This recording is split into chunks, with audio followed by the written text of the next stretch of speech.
It's an old house.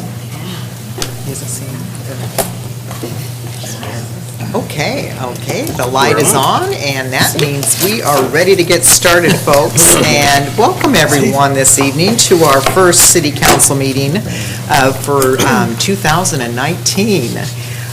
So would you like to join us in the Pledge Allegiance to the flag? I pledge allegiance to the flag of the United States of America and to the republic for which it stands, one nation under God, indivisible, with liberty and justice for all. Okay, so with the councilors that are going to be getting sworn in, would you all like to go on down to the podium? So, okay.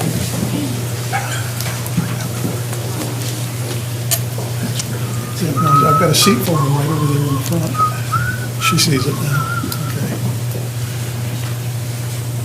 The counselors that we're going to swear at for For the next 4 years. Please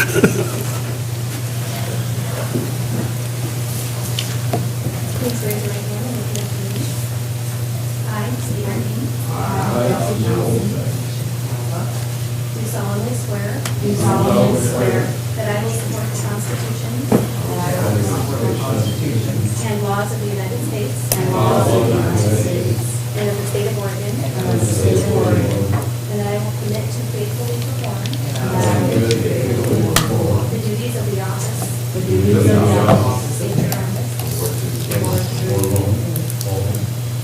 Of the city of Albany. During my continuance therein. So help me God.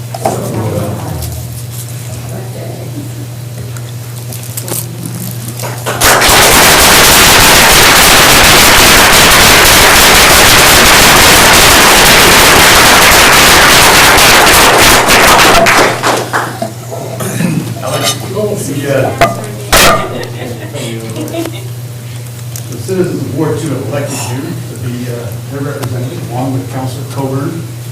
Now we have Johnson and Johnson on the council. So we want to recognize that you've been elected. You're going to take a seat that's been held so capably by Councilor Kopczynski for 7.5 years.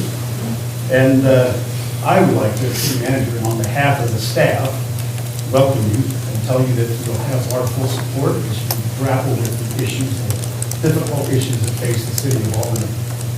I have a little something for you. Okay, it's your nameplate. It doesn't say Alex Johnson II.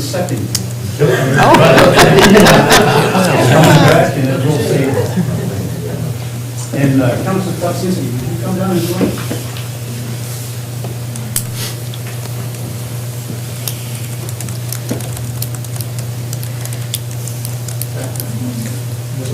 All right, do you have any words of advice for them? Yes, I want to say thank you for being willing to serve.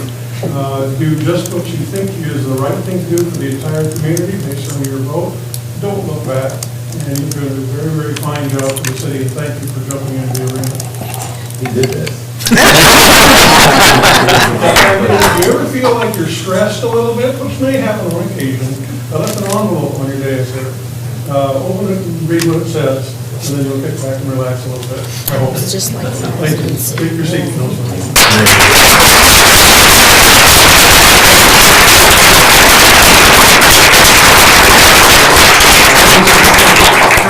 I think the seat's been warmed up. Would you come back here? I had a few things to say. I wanted to, the mayor is formally recognized here at the December 5th council meeting. She gave you the keys to the city. The key to the city, we haven't changed the locks. Gave you a coin to recognize your 7.5 years. But I wanted to tonight just mention on behalf of the staff that we really appreciated your sense of humor, your dignity, your civility, the interest you had in all of the issues that we face, and your diligence in studying the issues. Okay? So we wanted to wish you well. Your duties took you away from TAC. Took you away from Pat for many, many hours. Okay? So now you'll be able to go back. We've had something that we wanted to give to both of you. So, Pat, thank you very much for sharing today with us. And we even have a gift for your cats.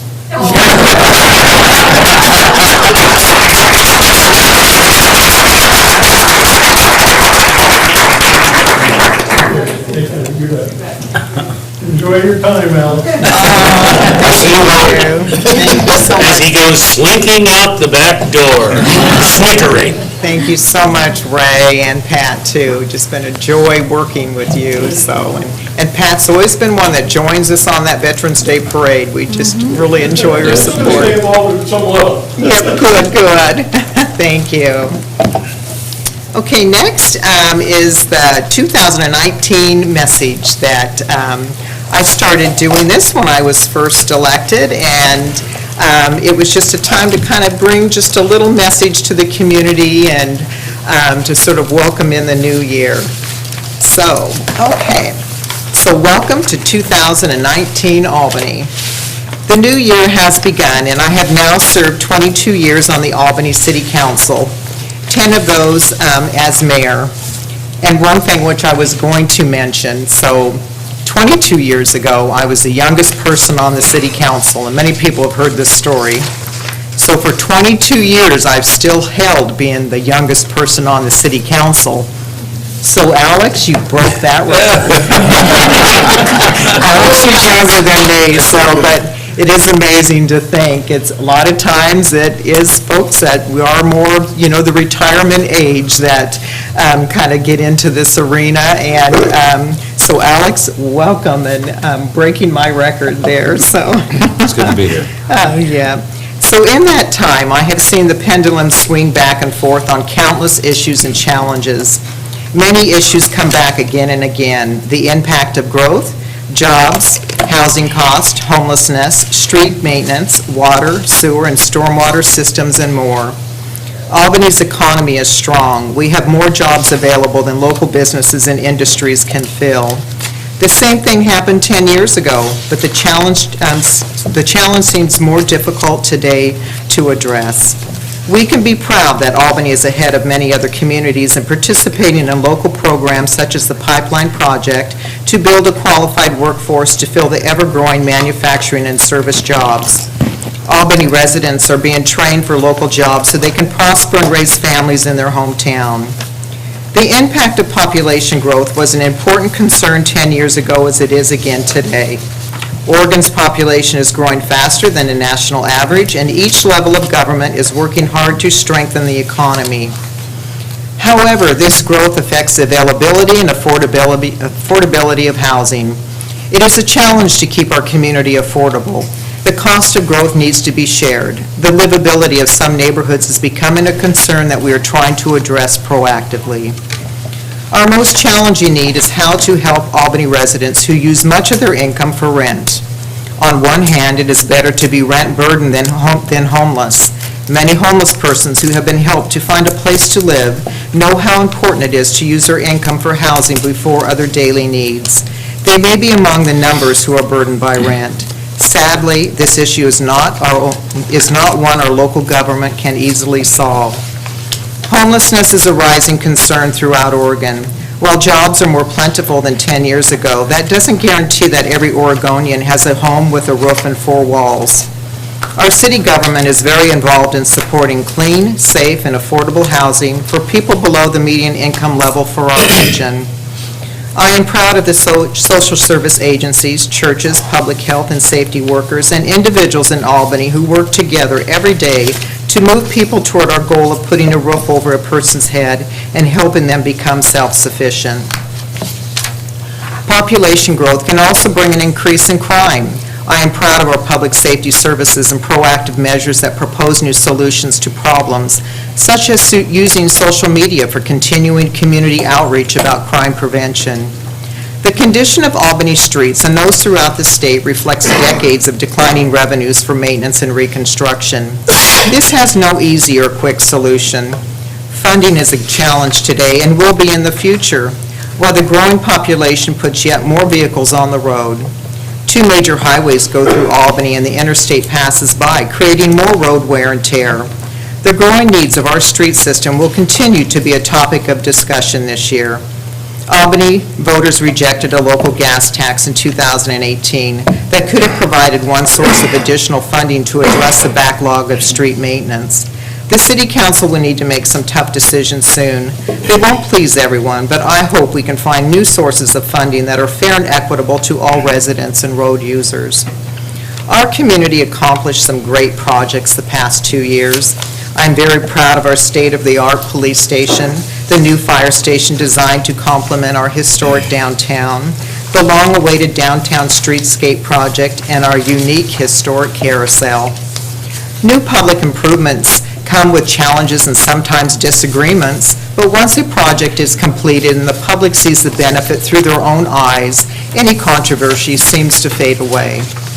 Our beautiful historic carousel brings so many smiles to the faces of people of all ages, and we will continue to see the joy of many children who visit the carousel for years to come. A citizen-driven group established the Adopt a Park program to assist with the maintenance of neighborhood parks to reduce crime and beautify the community. And don't forget the restored Waverly Lake Duck, another citizen-driven project, a source of joy for the community and a nice welcome to visitors. In this new year, we have the opportunity for another exciting community project, again driven by citizens, restoring the historic Cumberland Church. The group proposes to restore the church, built in 1892, and create a community center. The Cumberland is one of the few wooden churches left in Albany and could be a gathering place for all to enjoy. I am grateful to the many dedicated volunteers and donors who care about historic preservation, the quaint character of our community, and who share this vision. 2 years ago, I began my message with concern about hostile, antisocial, and rude actions displayed during local, state, and national elections. I hope such behavior was in the past and not a pattern for the future. Sadly, these acts continue, but I have seen positive change in Albany, as some disconnect from the disrespectful conversations on social media, and the Democrat Herald discontinued posting reader comments online. We cannot change what people say outside of Albany, but we can do our best to set an example to others and show them the utmost respect as we communicate to our citizens. All city councils are made up of people with diverse opinions, but we work through our differences by focusing on the betterment of our community. Our mission and vision statements drive our decisions, which we make with the intent to make our community a livable and vibrant place for everyone to enjoy. As we begin this new year, you can be assured that your city council is solidly focused on Albany and its livability. I am proud of everyone who worked so hard to revitalize Albany and provide an enjoyable place for all of us to work and play. As I stated 2 years ago, this will be an exciting year with beauty for all of us to share. Let's all continue to spread words of respect, acts of love and kindness for all mankind, as if every day in our lives is a smile on another carousel ride. Let there be peace to all. Thank you for listening.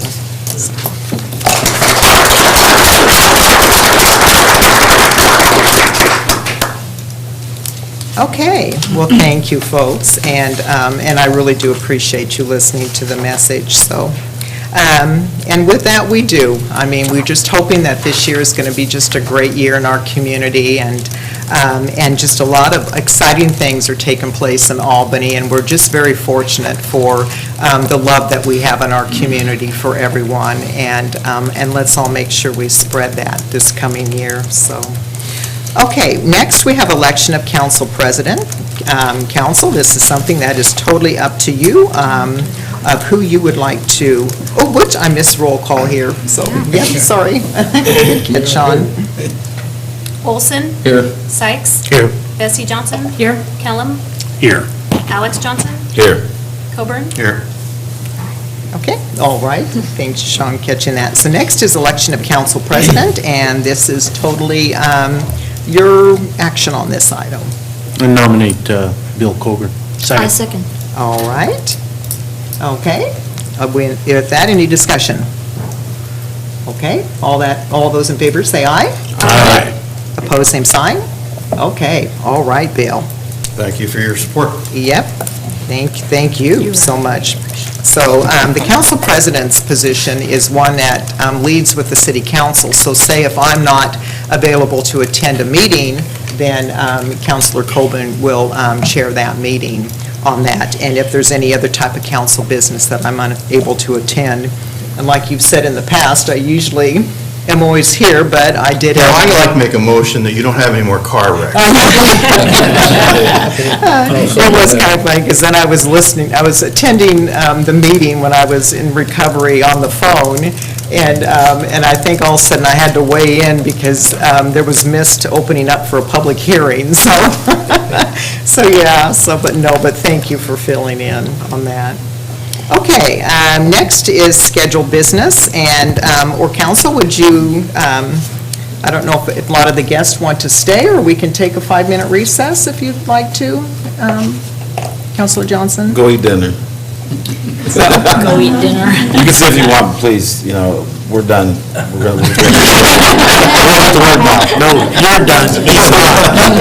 Well, let's go ahead and take it, we can take a 5-minute recess, so, okay. Sounds great. In other words, did you...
It's not your little voice, it's our voice. Is Mary ready?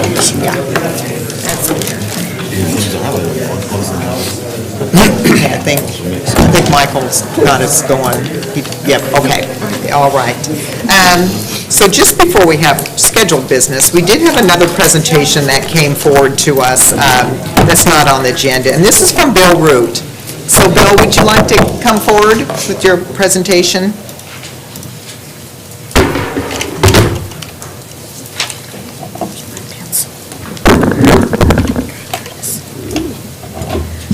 Thank you, Mayor, members of the Albany City Council.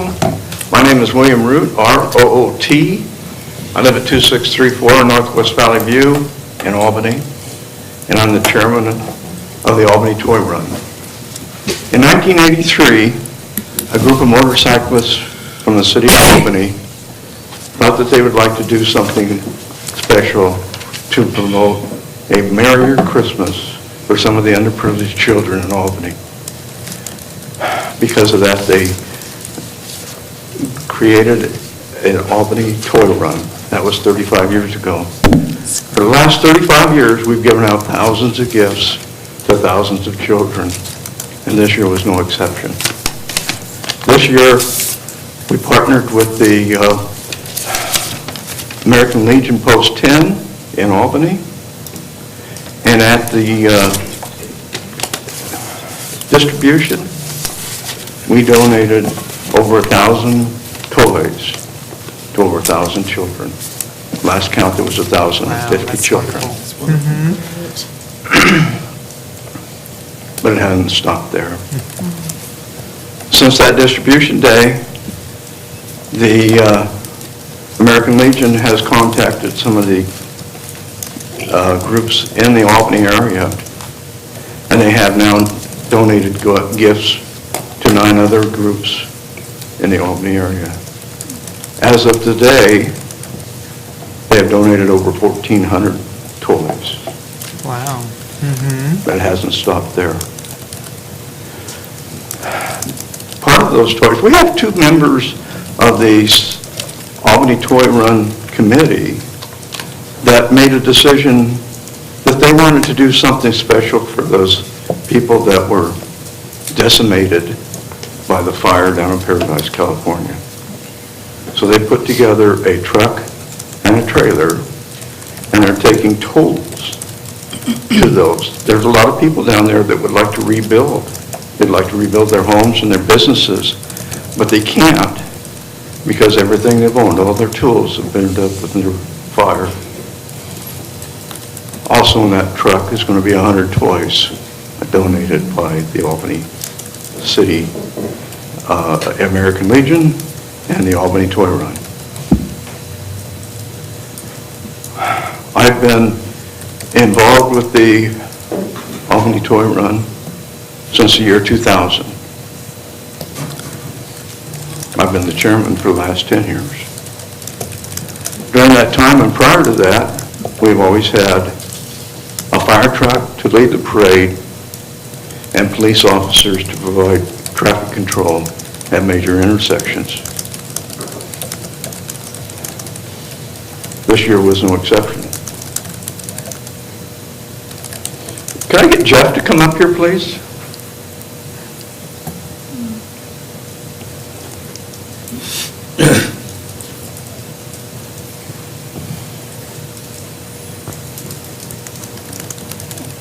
Jeff, you're a police officer with the city of Albany? Hey, Captain. During that 20 years that I've been involved, we've had a fire truck lead the parade and a police officer providing the traffic control.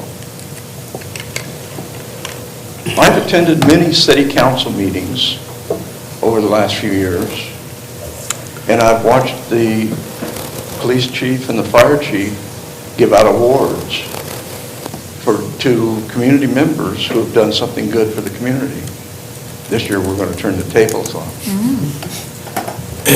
So for your continued support for the Albany Toy Run in celebration of our 35th anniversary, I'm going to present this award to the Albany Police Department, and I guess we don't have somebody from the fire department.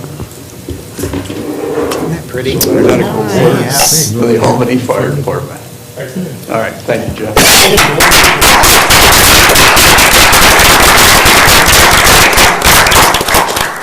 Incidentally, the mayor got her award at the toy run. Yeah, thank you so much. And it was beautiful. And who was the artist that drew it? Do you remember? I don't think Bill can hear. Bill? Yes. Who was the artist that made the? The artist that made this is a tattoo artist Uh-huh. from Corvallis, and he's one of the Okay. members of the toy run. Yeah, he did a beautiful job this year. Yeah, very talented, so, yeah, This has been an interesting year. This is the first year we partnered with the American Legion, yeah. and we're going to make some more changes, but literally, over 1,000 children come through there and go Wow. out to sit on Santa's lap and get a toy. And I think that's It was incredible. great. That was wonderful. job. But thank you so much. Thank you so much for all your dedication and supporting that event each year. All So, right, thank you, ma'am. thank you, Bill.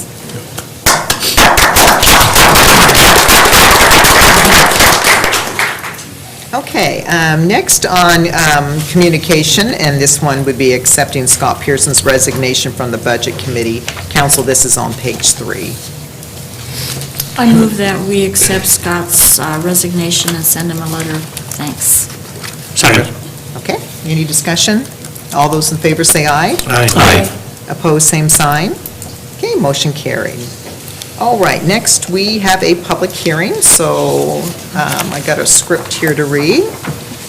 And so on tonight's agenda is a legislative public hearing regarding text amendments to the Albany Development Code related to the size of retail uses in older buildings, the neighborhood commercial and office professional zones. Review of development on steep hillsides and the intent of the cluster development standards as described in planning file DC 0618. The applicant is the City of Albany Community Development Department, Planning Division. I call to order this legislative public hearing at 7:45 PM. If you wish to testify, please sign in at the table next to the city clerk. For those wishing to testify, please be aware that you must raise an issue with enough detail to afford the council and parties an opportunity to respond to the issue if you later want to raise that issue on appeal to the Land Use Board of Appeals, LUBA. Testimony and evidence must be directed towards approval standards. Staff will describe or other criteria in the comprehensive plan or development code which you believe to apply to the decision. If additional documents or evidence are provided by any party, the City Council may allow a continuance or leave the record open to allow the parties a reasonable opportunity to respond. At this time, I'll call for the staff report. Planner Ann Catlin. Thank you, Mayor and councilors. My name is Ann Catlin. I'm with the Community Development Department, and I have David Martineau here, who is the planning manager in I'm going to try to make this a little interesting, but this is not going to be as much fun as previous presentations, but it is important that we evaluate the development code from time to time and bring forward what we call legislative amendments, which affect not just property specific, but that affect every related situation. So that is what we have tonight. We have a package of 3 different amendments that came from the public and actually from the planning division and staff regarding a few areas of the code that were either unclear and could be improved upon, and to avoid some non-conforming situations, those kinds of things.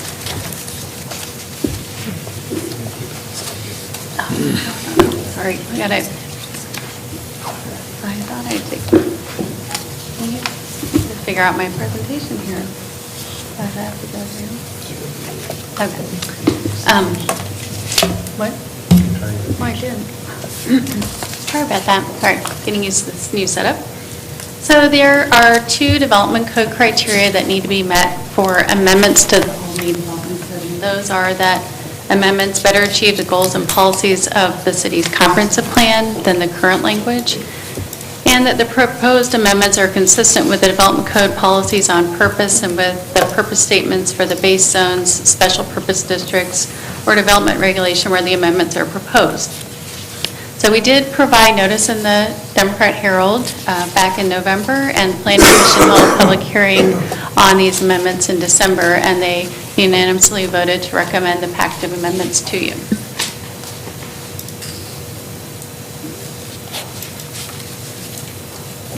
Sorry, I even practiced this before the hearing. It's not good. Okay, so the first amendment relates to the size of retail only in the neighborhood commercial and office professional zones, and only for buildings that were built before February 7th, 2003, when the city made some changes to the size of retail in those zones.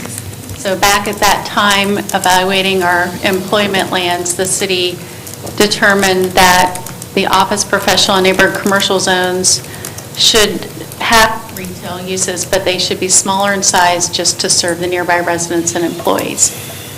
Well, since that time, we do have a few properties. We have 8 neighborhood commercial and 8 office professional properties that were built before the time period 2003 that are over 5,000 square feet. And so what happens is when one of these properties becomes vacant and is vacant for longer than a year, it can be hard to fill that space with a retailer if the previous use was retail. And the big example is on the next page here. We have the old Mega Foods site is actually zoned neighborhood commercial, and it's a grocery store site and a large site, and it would be hard to fit just a 5,000 square foot retailer in that business. So this is one of the amendments that came from the public, and the city evaluated the merits of this request, and we thought it would be good to respond to community needs, avoid non-conforming situations.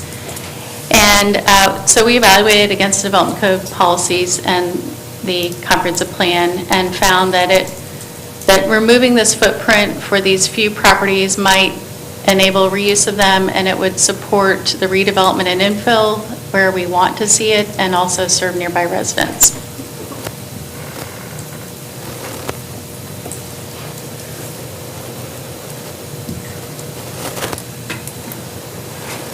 Okay, the next amendment is related to how we process development on hillsides, which are steep slope areas. We do have an overlay district for a few areas around the city, actually just in North Albany. We're not proposing to change the criteria and evaluation of these requests for development on hillsides, and there would still be a land use application when it's not just a building permit, but the way the code is currently written, it requires any land use application to go to the Planning Commission or Hearings Board and have a public hearing. And even if the level of the land use application would normally be a staff level review.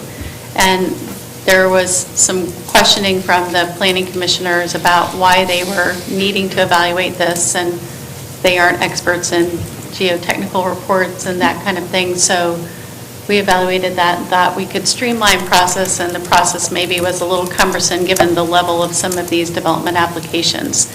Sharon brought up a good question about this, and it is, will neighbors still be notified of developments on hillsides? And yes, they would be.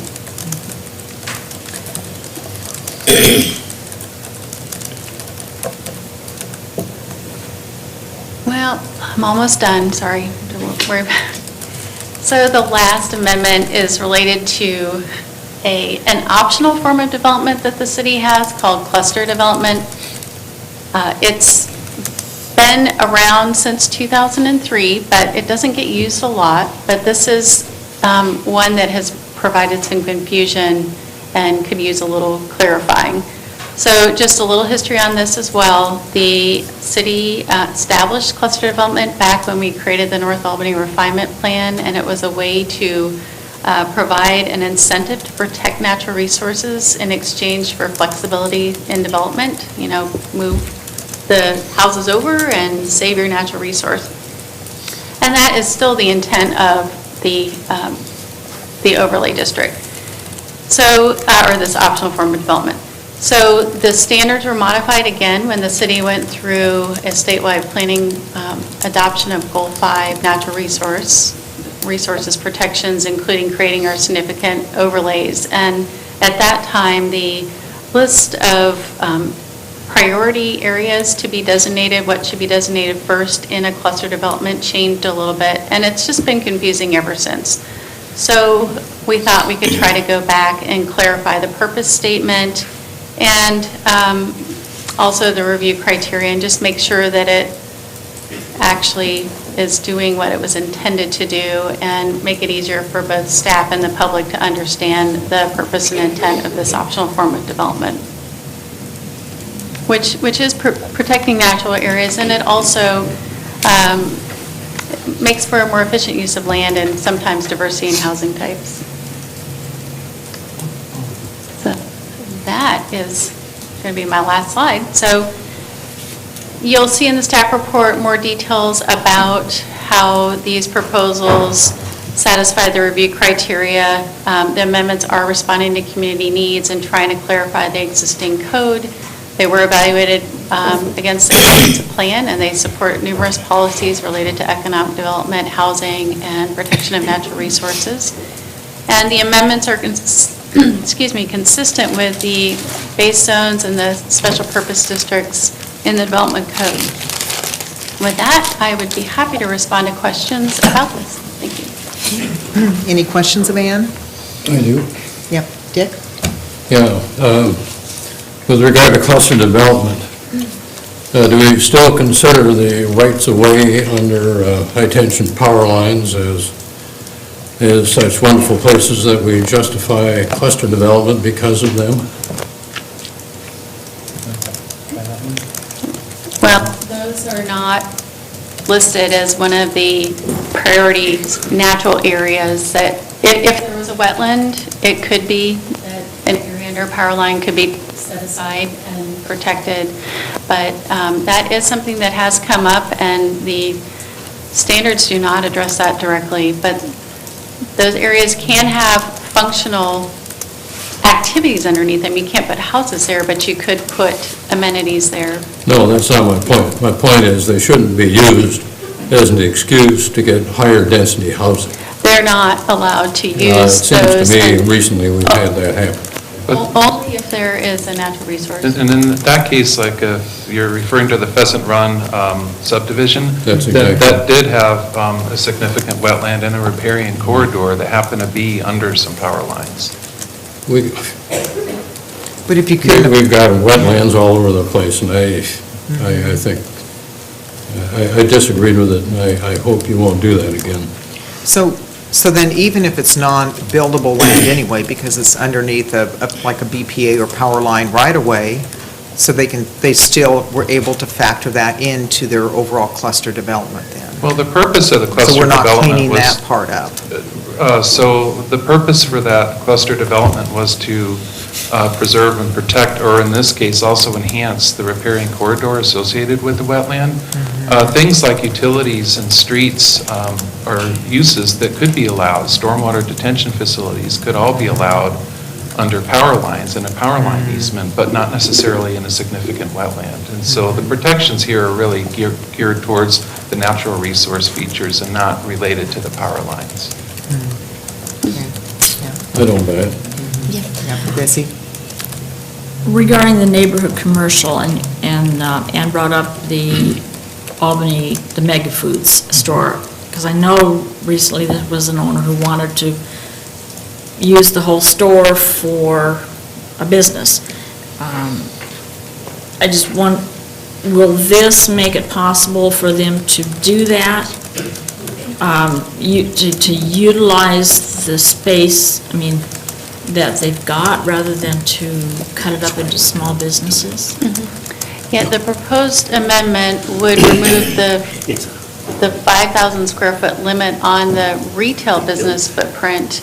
So a retailer could go into that store because it was built before 2003. Other uses are allowed in that zone and don't necessarily have a building footprint or business footprint. So it depends on the use, but retailers would not have to be, like a bunch of different 5,000 square foot retailers in this situation. So it would improve the functionality and usability of that larger building. that was built for retail to begin with. Okay, so if they wanted to come back and put a grocery store in it again, they could? Okay, With the passage of these amendments, that would be true. that's good, that's good. Thank you. And I assume that you're referring to the map that they showed here earlier? And I couldn't see any labels on any of the streets, and I don't know if the public could tell exactly where you were talking about. You might want to back up and tell us where you're talking about. I can. It's not a rezoning of property, it's just removing that size limit for businesses in those two zones. And I did provide a slide that showed the location of a few of those buildings, but it's not a citywide list. And one of those is the Mega Foods building, which was that image, and I can try to pull it back up, but I'm obviously not very adept at and do that for you, but So what Ann said, it doesn't change any zoning. No. It's just like buildings that have been left empty for a while, that were built before that 2003, would be able to still keep the same use as they had before. No, well, I had a hard time figuring that out from the text here. Okay, yeah, it was confusing. I think this is very confusing text. I couldn't, I think Ann just had it, Dick, up there. can you see? Yeah, Sorry, I don't know how to. are there any labels on any of those streets? so that's Queen, the Well, cross let me, street? this here is, sorry, that street here is Queen. Queen? Yes. And this is Geary. And This that's is one of the larger this is our largest building in the neighborhood commercial zone. And this zone is really, now, if you're creating a new neighborhood commercial district, it would be limited to 1 acre in size. And so buildings are smaller. So we just have a few of these buildings that are over 5,000 square feet left, and this one is the largest. This one happens to be about 41,000 square feet, so it's quite substantial in its size. Yeah, I wish Mega Foods would come back.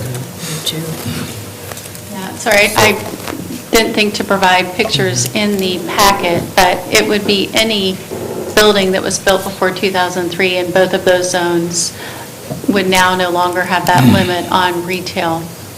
So will this allow multiple retailers to subdivide that store and use that store as a retail space? They still could, but what it would also allow is if one retailer wanted to make use of all 40,000 square feet, they could do that. They could do that.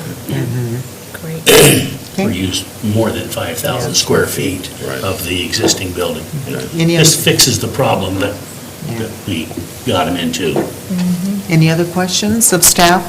Not right now. Okay, all right, thank you. If anyone wishes to enter an exhibit into the record as part of your testimony, please briefly describe it and then present it to the city clerk. Does anyone wish to testify on the proposed amendments? And nobody signed up, okay? And we didn't have any testimony then. And does anyone have any procedural questions that they would like to raise at this time? Okay. Any other questions of staff before I close the hearing? Okay, I'll close the hearing then at 8 PM. And council, there's an ordinance for your consideration on pages Mayor, I think 31. those, 34 or 31? On mine, it's I 31. think I have 31. Okay. Yep, page 31 on ours, council. So would you like the first reading to be read? Okay, all right, Sean. Good. An ordinance amending ordinance number 4441, which adopted the City of Albany Development Code by amending the Albany Development Code text and adopting findings. I'll make a motion the ordinance be read a second time by title only. Second. Okay, all those in favor say aye. Aye. Opposed, same sign. Okay, second reading. An ordinance amending ordinance number 4441, which adopted the City of Albany Development Code by amending the Albany Development Code text and adopting findings. Make a motion for adoption of the ordinance. Second. Okay, any discussion? Fixes problems. Okay, all right, all those in favor say aye. Aye. Opposed, same sign. Okay, motion carried. All right, thank you, Ann, thank you, David. A legislative decision of the City Council may be appealed to the Land Use Board of Appeals by filing a notice of intent to appeal not later than 21 days after the decision becomes final. Within 5 working days following adoption of an amendment or new land use regulation, the Director shall forward to the Department of Land Conservation and Development a copy of the adopted text and findings and notify the Department of any substantial changes which may have occurred in the proposal since any previous notification to the Department. Okay, all right, that finishes up our public hearing. Next is business from the public. Is there anyone here that would like to bring some business to the council this evening? So, okay, Cameron?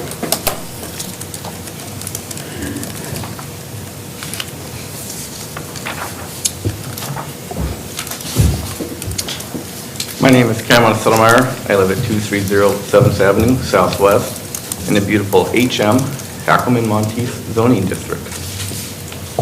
While I'm not against all accessory dwelling units, ADUs, the more I ponder it, the more I realize increasing allowable size while removing owner occupation is a Trojan horse. Increasing the square footage from 750 to 900 by itself will only have a minor impact. Combine that with the removal of owner occupation, and it is a de facto elimination of all single-family zoning that will decimate the character of single-family neighborhoods, historic or not. It will allow outside developers to buy existing single-family homes in existing single-family neighborhoods, add an ADU, then flip and resell. It will also allow out-of-state landlords that add ADUs without concern about what effect it has on the surrounding neighborhood. Given the ever-increasing price of bare land, this will become irresistible low-hanging fruit for investors, and the character of Albany will forever be changed. Just look at what has happened to Portland. I find it rather disingenuous when someone says the ADUs are not an issue because it is not happening much. Well, that is because we have the protection of owner occupation and max size limitation. Once the rules are loosened, it will be almost impossible to undo the damage. Almost all the damage done in my surrounding neighborhood was done when single-family zoning was not in place.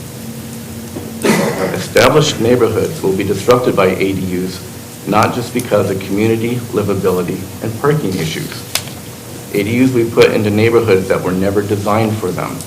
It opens up a Pandora's box of issues, from stormwater runoff from less landscaped areas, to traffic flow issues, to fire spreading from structure to structure because of close quarter heat radiation and lack of firefighting access. An increase in size from 750 to 900 square feet changes the equation from a granny flat or in-law unit into a family home of at least 2 bedrooms. Combine this with the fact that the land is becoming increasingly expensive and developers are going to be more than eager to buy existing property to turn it into multifamily for profit. Then they sell and run on to the next project. They make their quick buck without ever caring about how it affects the neighborhood because it is not their neighborhood. This is especially true since real estate is increasingly considered as a trade commodity, with hedge funds and foreign investors increasingly getting into the market for profit, not to provide a place to call home. Scenario A, an old home on a decent-sized lot needs restoration. If sitting in a single-family zone, before the code change, there is good odds it would eventually be fixed up. But now a developer buys house, tears it down, and builds 2 houses on the lot. One of the houses is a 900 square foot ADU. The other is an even larger house. By the time you add garages and parking, there's not much of a lot left that looks like the single-family neighborhood used to. The developer sells, the realtor makes their buck from it being sold twice, and they both slap all the way to the bank while the neighborhood is powerless to do anything because it follows law and there is nothing to challenge. Scenario B, a ranch home is in excellent shape in an excellent neighborhood. Out-of-state landlord buys property and turns it into a rental. Trying to maximize income, out-of-state landlord turns the unit into a duplex by adding an attached ADU to it. Out-of-state landlord increases the rental income by 75% and laughs all the way to the bank. Again, there is nothing that surrounding neighbors can do because it meets code. No variance, no appeal, no nothing. Requiring an owner to live on site will nip the above scenarios in the bud. Owner occupation stops outside flippers and real estate tycoons. Owner occupation means that when ADUs are built, they are built by those that are going to live on the property. Yes, later on when the owner sells, it may become 2 rental units. But the owner occupation requirement will greatly reduce abuse of the system by developers and speculators. Thank you. Thank you. All right. Thank you, Cameron. You hit the nail on the head. And we'll be taking this item up at the end of the agenda. So, anyone else from business from the public? Okay, not seeing anybody. Thank you. Next is adoption of the consent calendar. So, council, you have some items on, which would be D1 and 2, that goes down through C on the back page. If there isn't any items that need to be removed this evening, I'll entertain a motion for approval. Move to approve. Second. All right, all those in favor say aye. Aye. Opposed, same sign. Okay, motion carried. Next is approval of funding request. So this is for the Special Transportation Improvement Funds. So, and which staff member's taking this one on, Chris? That's Looks going like you. to be me. I'm just going to scroll until I find my notes. I've taken notes on my iPad, and it is a public record. So I'm. I see your iPad's not working. Did they ever get it? There we go. Going? Yeah. She's just catching up. Okay.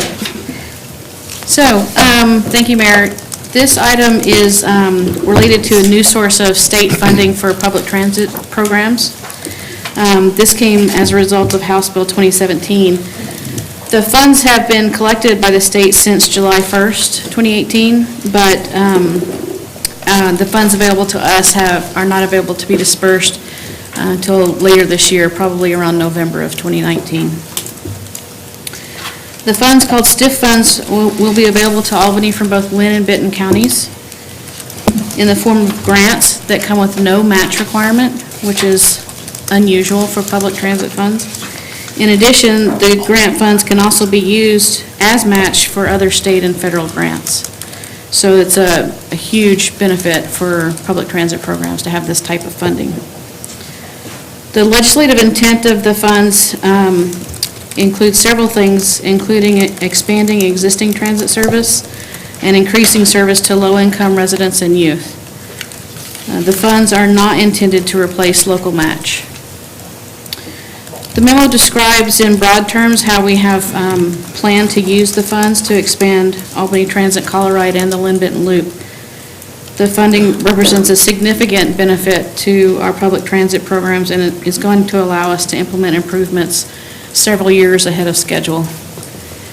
If the council approves, then the revenues and expenditures will appear in the next biennial budget. We've outlined briefly what we intend to do, which primarily at the beginning would involve capital purchases. In order to expand service, we need to add some vehicles, and then the vehicles take anywhere from 12 to 18 months to arrive. At that point, then we can start using the funds for operating costs. We recently completed the transit development plan for Albany Transit, and council has received some presentations on the expanding scenario. So we're hoping that we can begin improving ATS operations in the early part of 2020, once these grants are dispersed. If you have any questions, I'm happy to answer. Questions, council? 12 to 18 months for delivery? Yeah, transit buses take a long time to build. They get one, they get in line. Yeah, there's also a long line. Yeah. We've gotten, we've had faster turnaround when we've been able to jump onto contracts that have, they may have ordered a couple too many that they don't need, since we only need one or two. Sometimes we can jump into a contract, but typically we plan for about 18 months, just to be safe. I'll make a motion to authorize the city to apply for the Special Transportation Improvement Funds. Second that. Okay, any more discussion?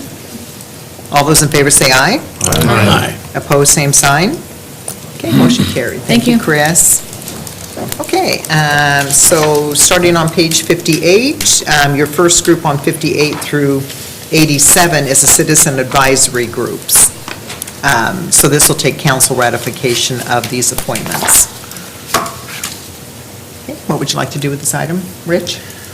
I'd like to hold off on these until such time that we have gone through the rules and so forth for committees, commissions. Well, I think, Rich, that would take quite a while before we get to that, and we got to get these appointments filled because they've expired. Well, we can do the ones that are done by council.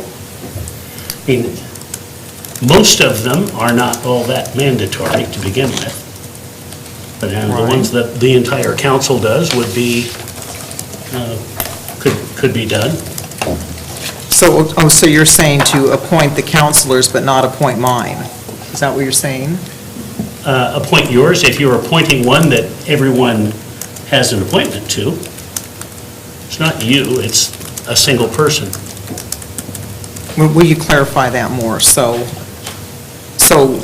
to appoint the slate that we have here, what are you picking out that you're not wanting to appoint tonight? Can I say something? Yeah. I think these appointments were made under the rules we're presently operating under. Correct. Could I say something without you butting in on me? Occasionally. I think we ought to be able to appoint these, and in the future, if you're unhappy with the way we make these appointments, I think we can discuss it and perhaps change it. But I think at this time, we ought to appoint the appointments that the mayor has proposed, unless you have specific objections to whichever ones you don't like. And my appointments too, you can object to those if you'd like. It is not about whether or not, if we just keep doing this, we just kicked it down the road. I'm not proposing that we just keep doing it. I'm saying we can have a discussion about how to change it. Down the road. We can talk about that later. Gentlemen. Okay, just... But I think now we have to appoint these appointments. Okay, now, Rich, you can speak now, and then if Dick wants to, let's stay in order, please. Bottom line, in order to fix it, what has to happen is first we decide, is it reasonable or is it not reasonable that any one person make appointments to 7 of our 15 or 16 or whatever? I think it's perfectly reasonable. Well, of course you would. That's not the point. She is the mayor. The mayor has certain prerogatives. Dick, let's let him finish, and then I'll let you Well, speak. it is, that certain prerogative was given to her by the council. It is not part of the charter. Now. Well, I'm not sure about that. yeah. Go ahead, finish. We were told, bottom line, what we have is a very imbalanced system where people who are passionate about an item, whatever, pick one, they want to save houses or they want to whatever that particular subject is. So they're all in favor of doing that thing. Then you have just one person out of 7 making appointments, so you only get the appointment. First, the person loves to do this, and if then that person, that single person, has their own idea of what is good, wonderful, and marvelous about that system. So you only get that thought process. You don't get the thought process from 7 different people. You only get one. So you have situations where you have 7-0 kind of votes on things that, in some cases, we give people we have given, like landmarks, we have given them authorization to make decisions that have the rule of law until someone wants to pay some money and come and appeal it to us. Having done that, I mean, there's, as has been said before, there are no loggers on the tree commission. Now, I'm not advocating that we have a bunch of loggers on the tree commission, but it is a unidimensional group that says we want to save trees. There are no people who want to tear down houses on the landmarks. Now, it would be nice if someone from the public who had had trouble with landmarks, and I have a young lady who has had trouble in the back of my head, it would be nice if that thought process was also brought forth. Right now, we do not have diversity on those 7 commissions, and putting it off means that we continue for a period of time to not have diversity on those commissions. Like 12 months or so? 12 months, 2 years, whatever it is. Can I just address Bill and Dick before on his comments? So are you insinuating then who I appoint, that everybody is totally in agreement on all issues? Because if so, you don't read the minutes, because you'll find times that things are not unanimous. And, but if they all have the same, what you're insinuating, the same thought process that I have, then that would be unanimous. And I don't even see or know what they're really going to be, overlooking on issues. I don't see things until it comes to the minutes. But there's also appointments that I have still on our boards and commissions that have been on there for years, that was even appointed before I took over as mayor. But these people are dedicated people that have been on these boards and commissions, and most of these are all reappointments. And so trying to change the rules at this time, and when everybody that applied followed the current rules, so if you want to change the rules, and change it for everything across the board, that is not fair to be just picking it out on the appointments that I make. We had a big discussion on this Monday night, so I thought all of this was kind of put to rest. The decision was, Monday was basically looking at reviewing later on, continuing with what we had in front of us, but looking at later on if we wanted to change the makeup of these committees. So that's how we left it on Monday. So now you're coming on. That's how you left it, Mayor. No, it wasn't. Isn't that? I don't know that that's the way others on the council. As we left it. It's the impression I had that we were going to be looking at this later, but it was not going to be, holding up the current appointments. The old adage, haste makes waste, is certainly appropriate at this point. And just jumping in and saying, throw out the city's rules, I think it's really an unfortunate thing. They would still be sitting there to be appointed once the decisions have been made as to who makes appointments. And then you'd get a different idea of, well, gee, I think Bessie's the best for whatever, or whatsoever. But even if you change the rules now that everybody has applied and we followed and got the reappointments, and I'm sorry, I spent 2 days on working on this to get everything in place, in time for the council agenda, we're following by the rules. But if we're going to change it down the road, it could take us several months for the council to fully agree. You should have brought this up 6 months ago. Yeah, and having it changed. We kind of did bring it up 6 months ago. Well, so bottom line, they would still be there, Mayor. Okay. And we're not changing the rules for just some and not others. We're changing, we would be, if what I hear from other counselors would be true, we would be talking about having the council make, which is the same thing we do for 6 or 7 or 8, or I don't know how many of the others that we do.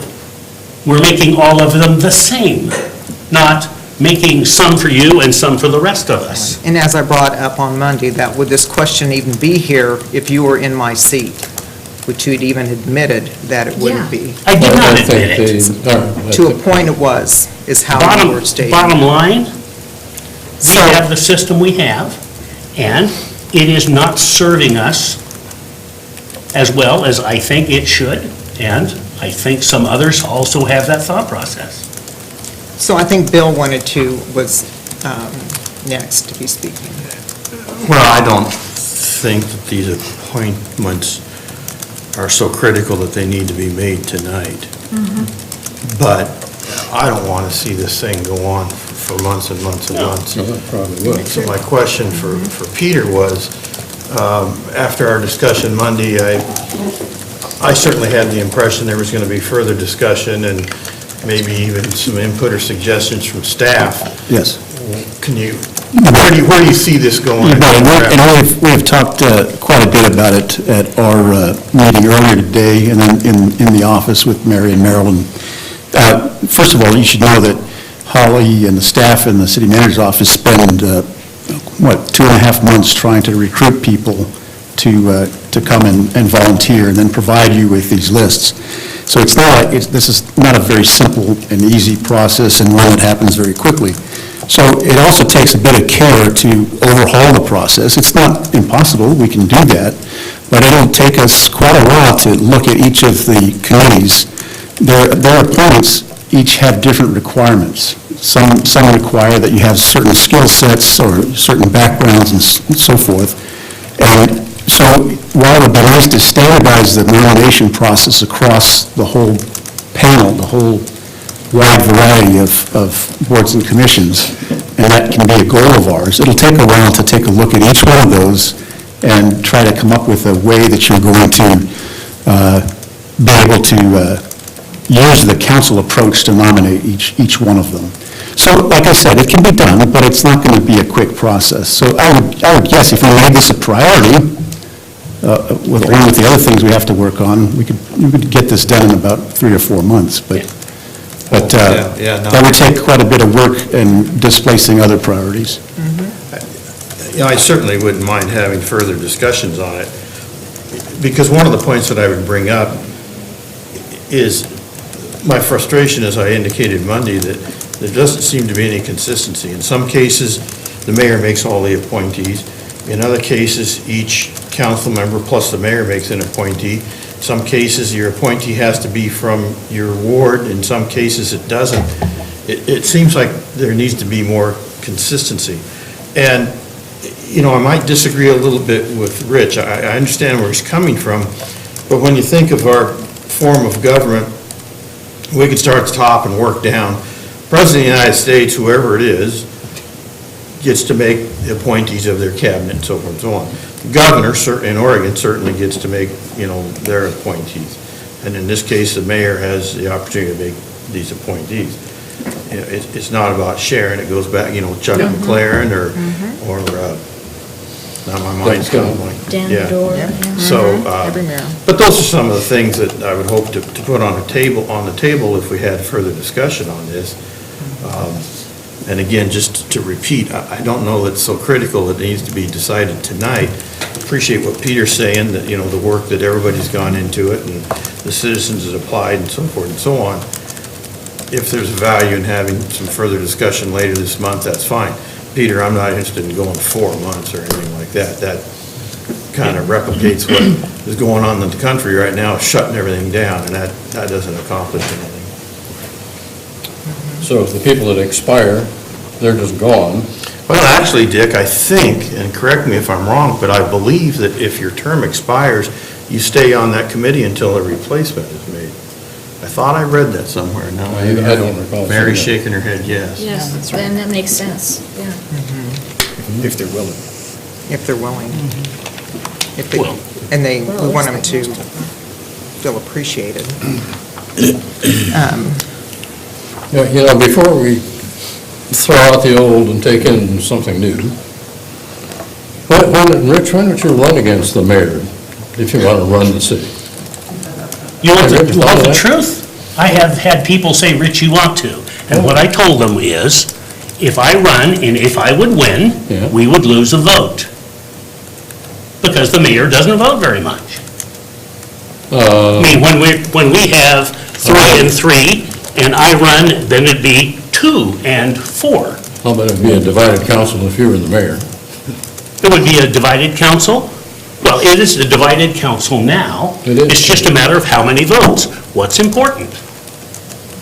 I think. Can we get back on task? I would really appreciate it. Yeah, I think so. We're way off the mark. Yeah, way. So what I would like to also state about, and thank you, Bill, for bringing that up, about other positions do make appointments. So our charter states that the mayor is to make the appointments for boards and commissions, but it also had stated by the rules of the council. So that's where it was interpreted, and over 20-some years ago, also that it can be by the rules. So then that means by the rules, the council can set up boards and commissions on the makeup of it, which we have done in the past. That's why I believe there's less than half of the boards and commissions that I appoint. If you notice, City of Corvallis, the mayor appoints all 20 boards and commissions. Many mayors throughout all of Oregon do all boards and commission. It is not done by councilors also. So I think we are more unique, and this way the council does have more say on the boards and commissions. But it's always, but the ones that I mostly appoint are a lot of the ones that are advocacy groups, like the Traffic Safety Commission and the Bicycle Commission, and they're not ones that are really, they're not boards and commissions, say, that are like the Budget Committee, that is a very, very important piece, or like the Planning Commission. Everybody has a representation, on those committees. So it's not like all these boards and committees that I do appoint. But if you do look at their minutes, I mean, they're not across the board as unanimous decisions too. So it's not where, and I've never had any board or commission member call me up and say, we have an item and how should I vote? Nobody has ever said that. They get on a committee and all of you ratify it, and we should be fortunate for the folks that are willing to serve within our community and be grateful for their service. So, and also when it comes to boards and commission, sometimes there's people that I don't know that, been on the boards or commission. They were ones that went through the process to apply and wanted to be involved in our community. And I greatly appreciate when people want to be involved. But there's many people that I've got here, even on a reappointment, that I never knew before that they were appointed. It's because they went through the process to be involved in our community, and we need to appreciate that and appreciate their service. So can I jump in real quick? So I brought that up because I'm looking at these boards and commissions, and Ward 2 is underrepresented in them. And when I was elected, I got phone calls from several of my constituents requesting to be considered for these boards and commissions. I sent them to the website, but, from the time I got elected to the time I could actually make any appointments, the positions had closed to turn in your documentation. So for me, as an incoming counselor, a new counselor, my ward is underrepresented because all these things had to be done before I actually took office. And so my concern is that the process needs to be fixed. A new counselor should not be expected to come and reappoint somebody they don't know. Luckily, I drove all the way to meet with the people I talked to from the packets that I received for the Airport Commission. But I think the process needs to be reviewed. I think the window should be larger. And also, there needs to be more public outreach for counselors to meet with their constituents and bring them to the process.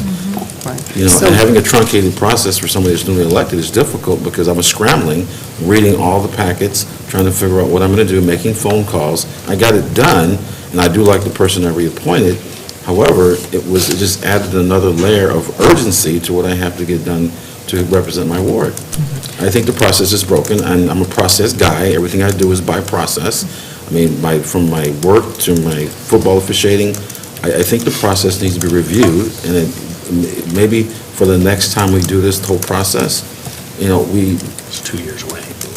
2 years, 10 years, 12 years, it doesn't matter. It needs to be fixed. And we got to get it fixed right so the citizens of our community will participate in our government. Look at the boards and commissions on here. We need to get more people of diverse of thought, diverse of color, diverse of race, of gender. We need to get more people to participate in our government, or this city's going to die. We got to stop all this argument and fix the process while we know it's broke. And get these people, get them serving, and then have them help us fix the process. So have those people applied for various? Have these people get their spots, get them started on their work, but let everyone know that we are in the process of fixing a process that needs to be looked at and reevaluated by the staff or by us, whomever, but we need to get it fixed. All these arguments shouldn't be happening if the process was looked at properly with everybody involved. I mean, put together a committee. So somebody will volunteer to lead that committee. Ray? Gotcha. So this has never been questioned. No one's questioned this before in all the years. So But you do have the same representation from Ward 2 as all the other counselors have for representation of Ward 2. Well, I haven't So- seen that, Mayor, I haven't seen that list. So actually, staff, have you given him the full boards and commission of everybody? Usually we update it after we do these appointments, and everybody gets a list of all boards and commission and who's all on there. So I apologize if you don't have the list there. But you do have somebody, there's airport, budget, human relations, and planning commission, and public safety, and TLT. So you do have all those appointments for Ward 2 on that. It's just their terms haven't expired. So that's why you only had one that came up this time. But you have the same amount as all the other counselors in the other wards on that. Mayor, can I add something? Yeah. We do recruitments every year, not just every election year. Right.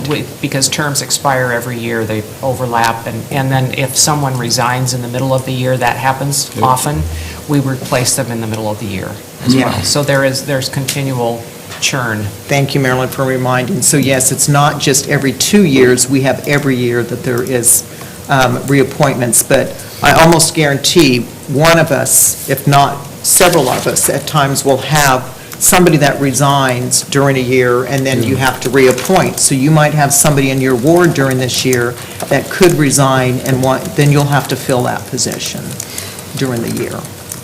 Do we know who gets to appoint Mr. Pearson's replacement? Mike. I That was don't- Mike's appointment. It was Mike's appointment. Okay. And that was one, just tonight, there was already, for 2 committees, there was a resignation. So, Yeah, what's the other one besides budget? that was TLT, Oh, yeah. And budget? yeah, Okay. who appoints that? I don't know who was the TLT, Okay. who had that one. So, but that was what Scott Pearson was on those 2. Looks like it was yours, Dick. Me? You appointed Pam Silvernagle? I did. Is she No, really we had- withdrawn? No, I think that was before. Scott's other Right. position. No, that was before. Scott resigned from 2 commissions, Yeah. TLT and Pam budget. is there right now. Mm-hmm, Pam is, term wasn't Pam up. is there. yeah. Scott, He quit. he wasn't Scott's Mm-hmm. replacement. So council, you have this item in front of you then. What are you wanting to do? Well, I just want to say that, as the saying goes, just because it's always been done this way, it doesn't need to go on this way. So it sounds like there are some concerns about the mayor appointing 6 committees where there's like 3 or 4, or whatever. I know they're all intermittent and things, but I agree that we should definitely look into it and see if we can find some way to fix it or alter it, tweak it, whatever you want to say. But I just think it's better if the council has the input. Like I had a person write me today. She wants to get involved. I had to tell her, well, we're done pretty much with the appointments, but that there are resignations during the year, and so put her application in, and she can be considered at any time. But I think the main thing is that counselors, from what I can gather, want more input into some of the committees that make decisions that affect the public. I mean, I would say that probably on the landmarks, like Rich said, somebody who's been affected by it, maybe had to go through one heck of a procedure to get a window changed. And if you have everybody like-minded, where you got to have it this way, or you can't do it, that's not what we want. We want some leeway, some give and take. So I don't think there's a problem with looking into it and seeing if we can't tweak it so that every counselor gets to appoint to the different committees. Because it's not going to be all at one time now. It's going to have to be intermittent, but we can figure that out. So, I'd have to say, I think that's an unfortunate way to do it. And I think one thing that our mayor likes to do, and one thing that I wasn't able to do when I was mayor a long time ago, and a long time ago I had a really full-time job, and I had an old house that I was fixing, most of it myself, for economic reasons and because I wanted to do it. I had a family with a couple of small kids. I hope I paid enough attention to them and did things that they wanted to do, like scouts and so forth. But the mayor goes to meetings and she goes to committees and she welcomes people and she gets to know people. And she gets to hear what they're interested in and why they're interested in it. And I think she is a far better judge of people who will fit in on the various committees and commissions than I do, for instance. I know a couple of people that ride bikes. I used to ride a bike when I was at work. I rode it about 75% of the time. I didn't like to ride in the rain, and I didn't like to ride in the dark. And this time of year, you ride in the dark both coming and going, and I didn't particularly care for that. But I hate to just throw out what our government organization and just grab onto something else. So I lose, so I won't make a motion to. I'm not asking for something to be thrown out. I'm not asking for that. I'm just asking for a review of the process. So. To review the process could take a while. Well, if somebody makes a motion, I'll sure be glad. We have the process here, but let me can I please walk everyone through this? If you look on Airport Advisory Commission, everybody gets to appoint somebody on that one. Right. Then if you go to Arts Commission, there's one reappointment, Jane Donovan, who's been on for several years, wonderful, devoted to the Arts Commission. Michael Winder is new, and a lot of you know Michael. He's instructor out at LBCC. He's the one that coordinates our Midsummer Arts in the Park. Very devoted, to the community. So that's a new appointment. Bicycle and Pedestrian, Jim Lawrence, Terry Bernig. Reappointments. They get out there and they help educate the youth in our community on how to ride bikes. Very devoted. I welcome you. Good luck finding someone that's going to be wanting to be that devoted. Justin Peterson.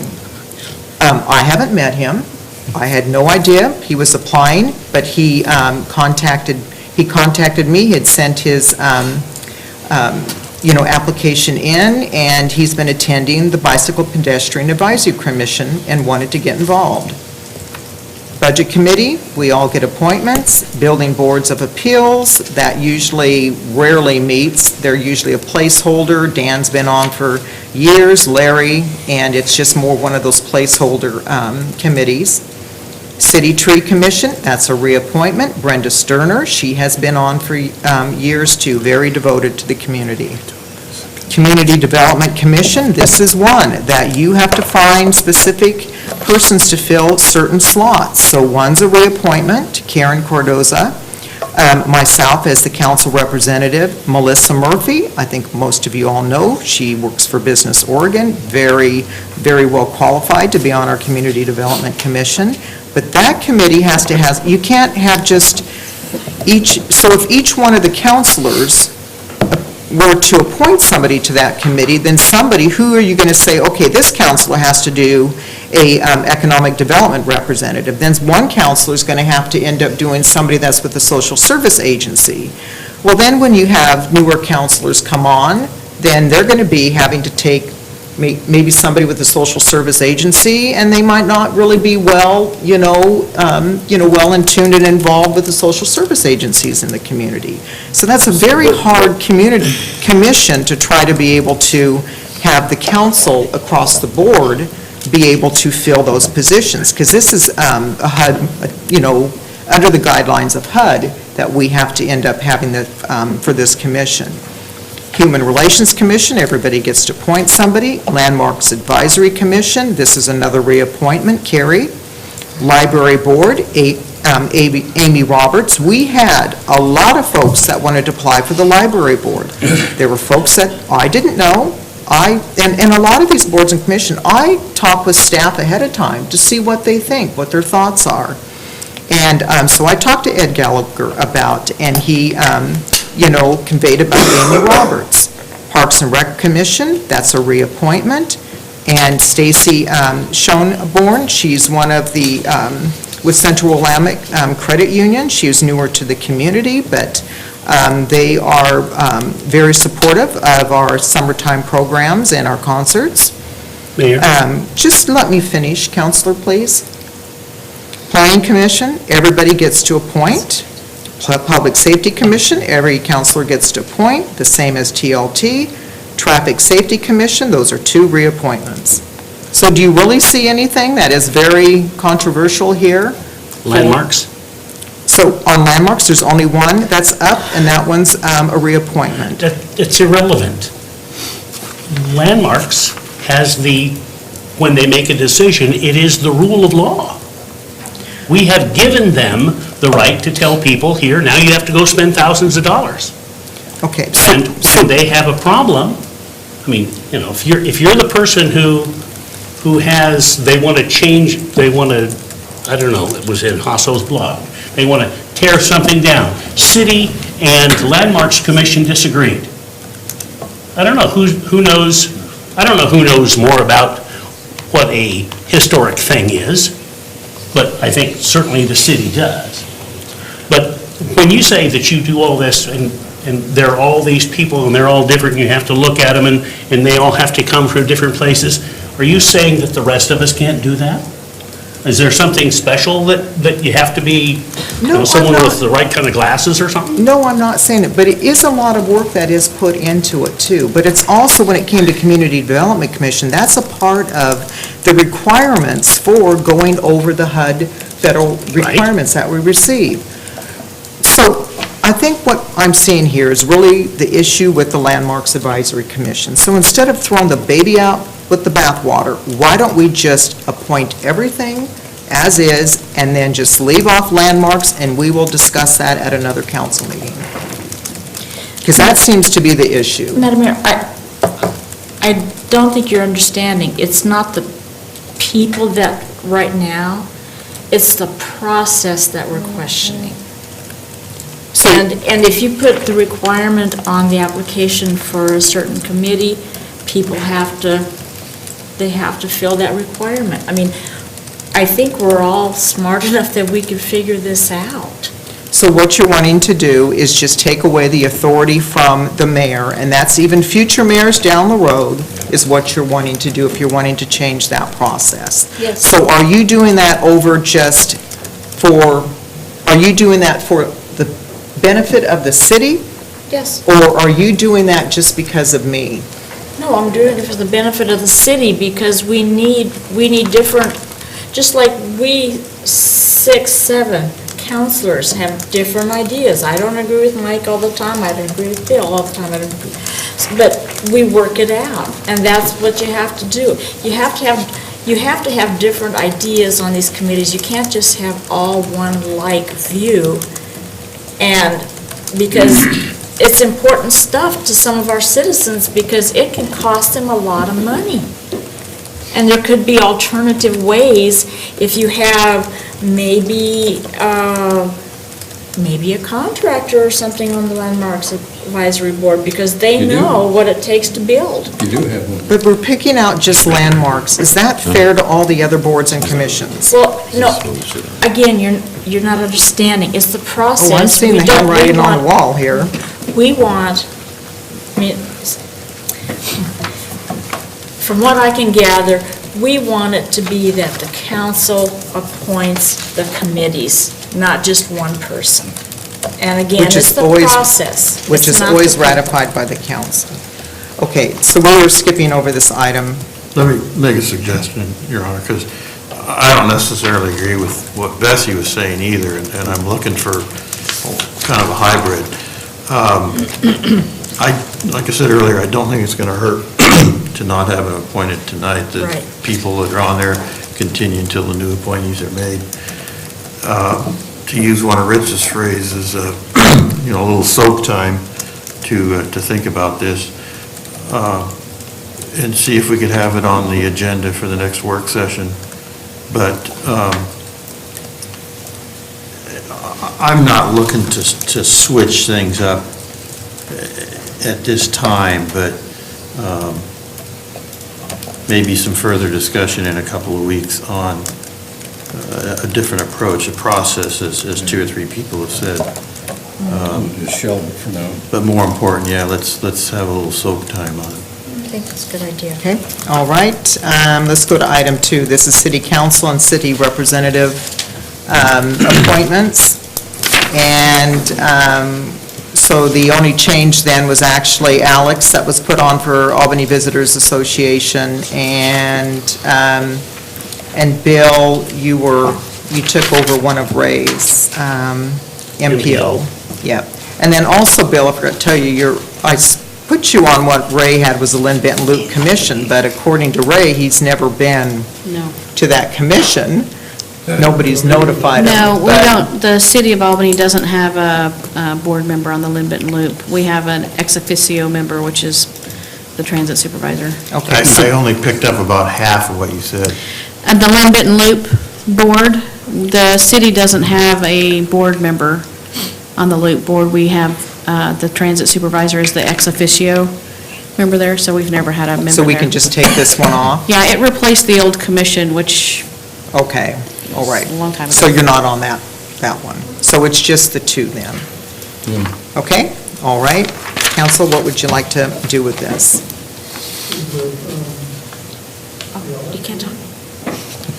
Yeah. That comes up later on the agenda, the audit, yeah. Good catch, Ray. It's next item. Okay? Move for the appointments of the citizen advisory groups? The city council representatives. Yeah. That thing. It's found on page 88. Yeah, 88, I'll third 89. Okay, has there been a second? Okay, any discussion? Rich. All right, all those in favor say aye. Aye. Opposed, same sign. Okay, next is the council audit committee, and so this is on page 90, and if you go to page 91, it makes it a little bit easier. So this is 4 members on it, so the terms that are up would be, what needs to be filled would be raised. It would be reappointing Bessie, and then who would like to be on to fill Ray's position on the audit committee? It's 1 meeting a year. I'll do that. Yeah. Alex? I got it. You'd like to? Okay. It's coming up I'll real second soon. All right. Okay, so you need to make a motion for Bessie and, I'll make a motion that Bessie Johnson. Johnson. Is appointed to the audit committee. Al Johnson is second. okay, any discussion? All those in favor say aye. Aye. Opposed, same sign? Okay. And then the Hospital Facility Authority, if you could go to page 93, this is the one member that we need to transition everyone to be city councilors on this committee, and so Will Summers' term is up, which we would need to have a counselor take this spot. Whoever would like to take this spot, this is the committee that never meets. I'll take it. Okay? Well, you're quick. No, we might, Now we're going to have 4 meetings. my business is all about people, health, right? Yeah. Insurance and that kind of thing, so it's a natural. I move to appoint Alex. Alex is voluntary. Okay, Bessie Point moved, and there's a second. Any discussion? All those in favor say aye. Aye.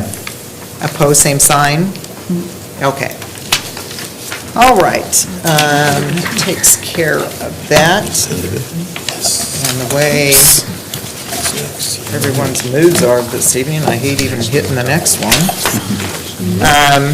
Okay, so council, you have A and B is an ordinance, and this one is over the ADUs.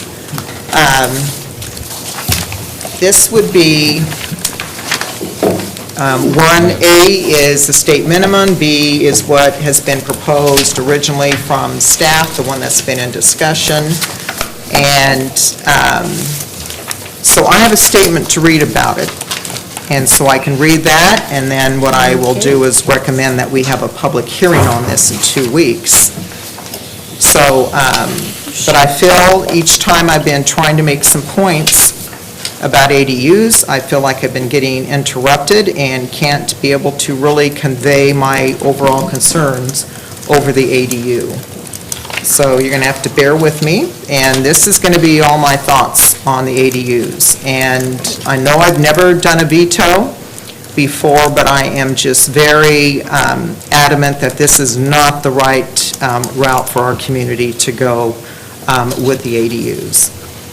So, councilors, we have been divided on this issue regarding accessory dwelling units, ADU, and a compromise is needed. We can acknowledge some councilors are on one side of the teeter-totter with the staff proposal of increasing the footprint, removing the parking requirement, and not requiring an ADU to be owner-occupied. The other councilors are on the other side of not wanting ADUs at all or smaller footprint plus owner-occupied. However, I reluctantly support the state-required ADUs in all existing single-family zoning, so I believe the compromise and middle of the teeter-totter is the current standards with the changes to comply with state law. I do not feel detached ADUs are a solution to the lack of low-income housing, and the state has placed a burden on local governments in dealing with the unintended consequences. There is no guarantee an ADU would serve a low-income tenant or mother-in-law unit, which is the intent of the state requirement with their attempt to address affordable housing. An owner of an ADU can intentionally set the rent higher than the cap of a HUD housing voucher to prevent serving people with lower incomes. Also, with fair housing laws, you cannot limit how many family members can live in a rental as long as there is ingress and egress inside the unit. The more people living on a property could be more vehicles on the street. If single-family neighborhoods start transforming into multifamily housing, this could put the demand for sprawl with more single-family neighborhoods being designed to not support an ADU. The demand for this design of new neighborhoods will be the result from residents wanting to continue living in a single-family neighborhood, a housing choice that residents have been able to make since the founding of our hometown and communities across the nation.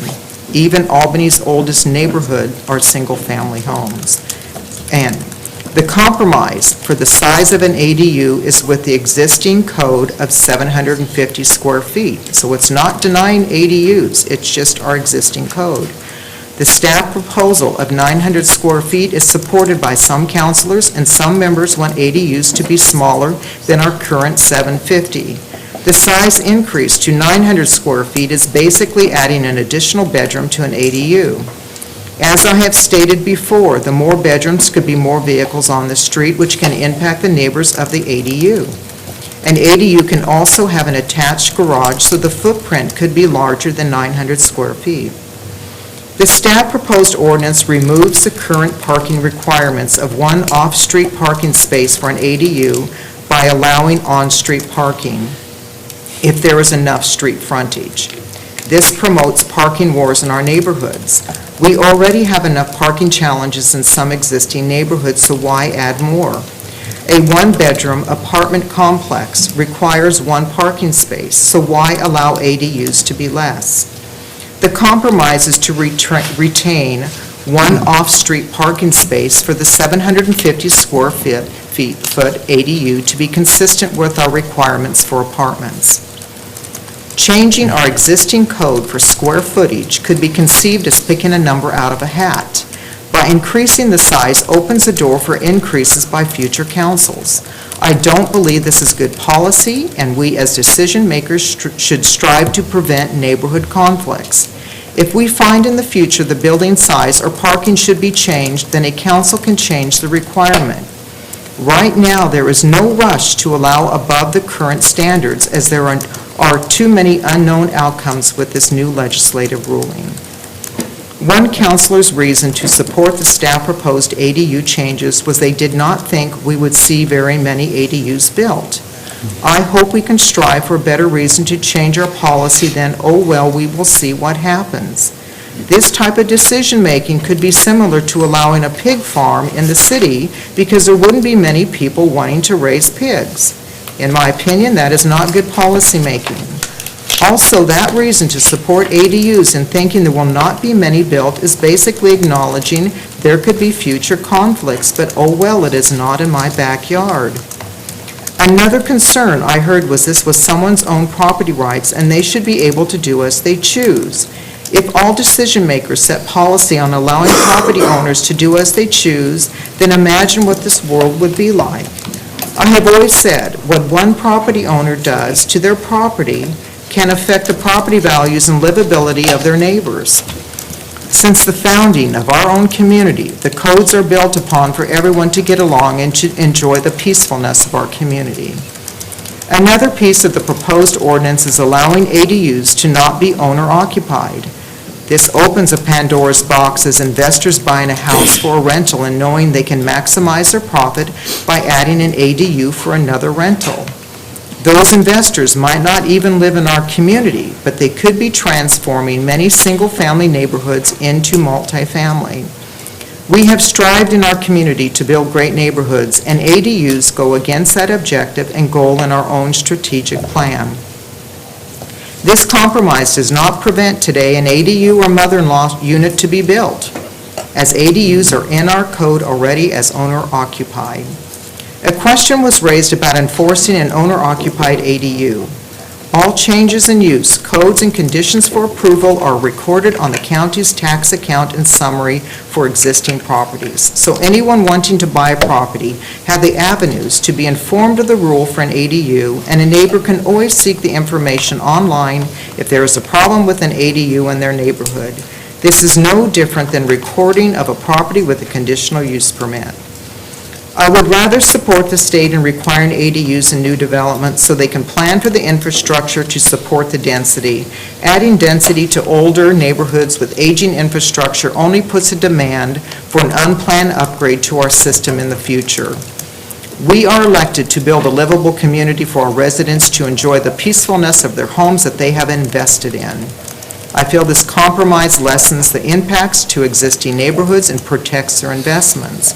Remember, changes can be made in the future, but challenges can arise if you change later by reducing the rules.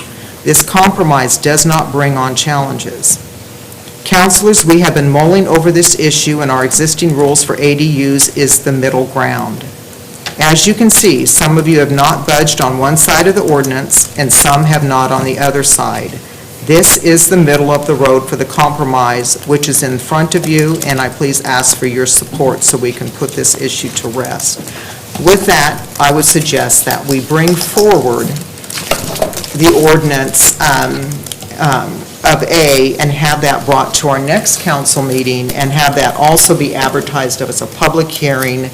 To be fair, since we did receive some testimony this evening, and if anybody's wanting to testify for or against or for any changes, we can be opening it back up to the community for a public hearing.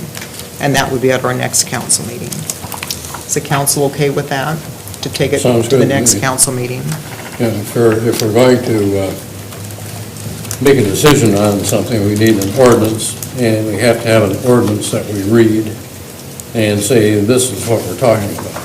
So I think that's a good idea. Bring that one ordinance. Okay. I have a couple of questions. Yeah, I'm not sure. I'm hearing a bell. Not mine. Somebody's time to wake up. Somebody has a problem with their foot. Somebody's A agreeing. couple of questions. It's 9 Yes. PM, not 9 Question AM. one from staff. Maybe David might know. I know Representative Tina Kotek made a proposal to do away with single-family zoning in every city above 10,000 in population. Do you know what the status of that is? Because if that passes, this is irrelevant. That's very true. The Democrats I know are about ready to disown Mrs. Kotek. We'll say So I that. walked all the way over here to say I don't know what the status of that is, but I have heard of that.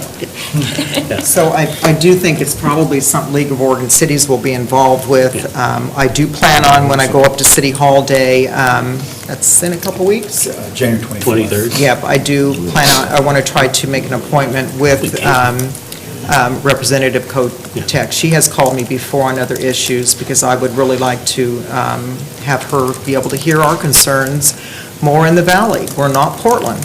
So our community is different, and I think she needs to be able to hear that. I have already reached out to our Senator Gelsler. She knows, my sentiments on this, but I think all of us could even, if we don't want to see this happen in our community, we should get a formal letter sent up to our representatives too, if there is a bill that comes forward.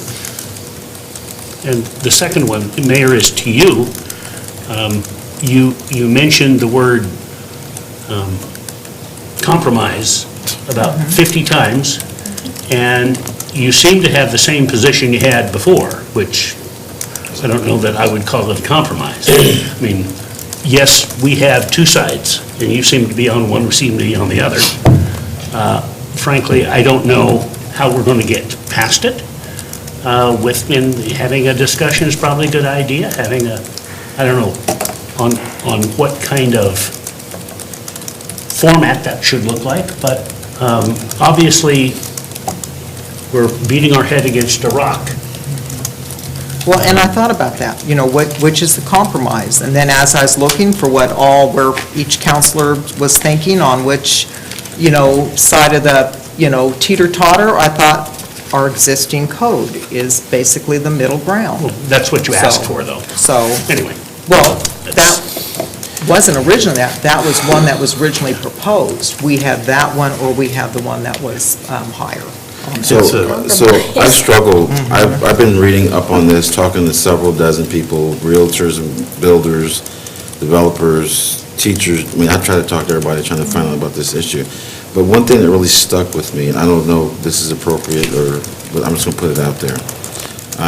The day you took me on a tour, you took me to all these low-income places where people had the wait list to be on the list.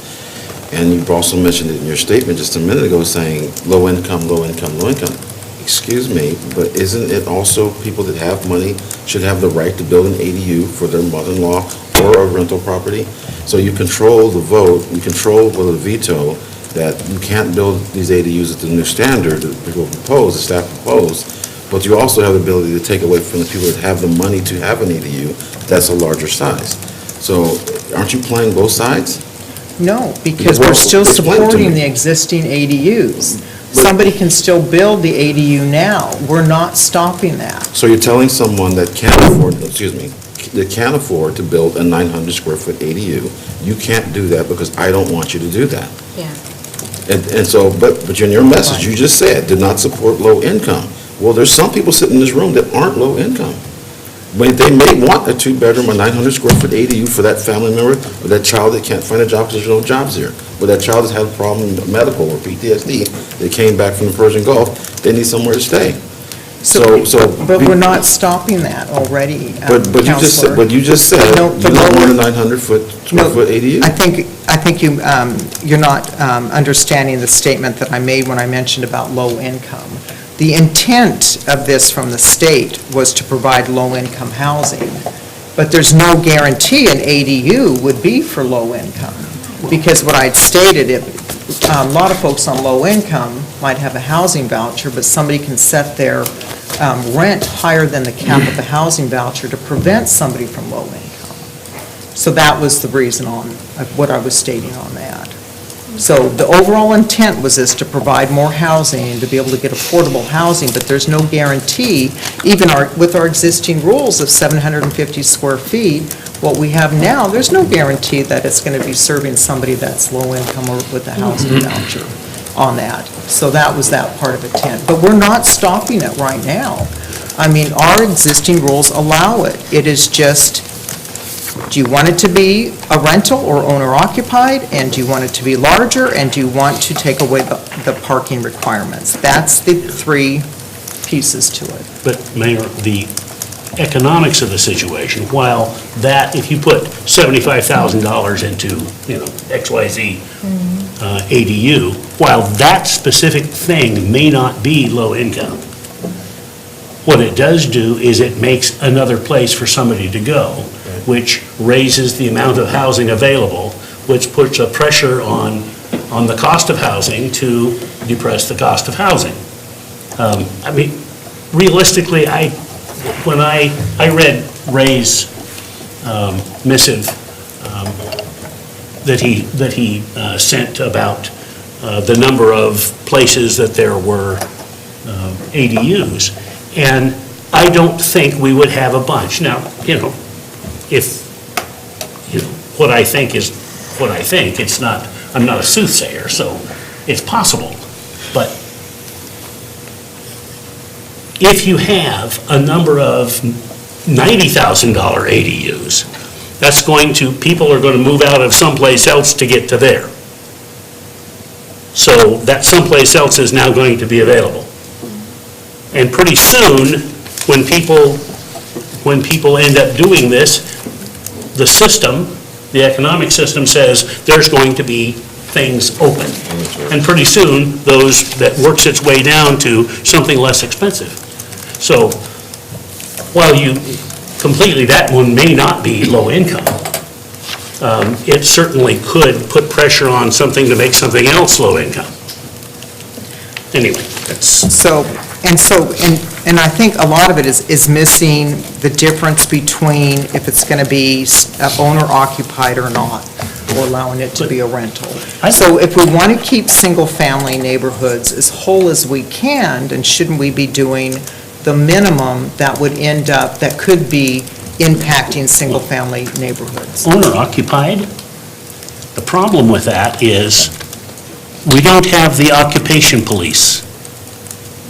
We don't want the occupation police. But did you listen to my statement? I did. It is a part of the tax record. It doesn't make any difference, Mayor. When the time comes, staff is not running around looking to see where people live. But that's all of our codes. We don't have staff going to monitor every household with all of our codes. We all know that it's usually done when something is brought to the attention of staff in the city. Us as counselors, we get called on certain code violations. There's a complaint when there's a rumpus in the neighborhood. That's common. And these are going to cause a rumpus, and it's going to... Well, they might. That's all of our codes. I've lived there, I know, I've done it. Yes. I don't think you live in the neighborhood, I don't think you know what it's like. Oh, I've lived in neighborhoods in my life, Dick. But not here at all, Right. I don't think. So, Mike? I was waiting for Dick to finish. I'm finished. I think we're missing For now. something. Beg your pardon? I'm finished for now.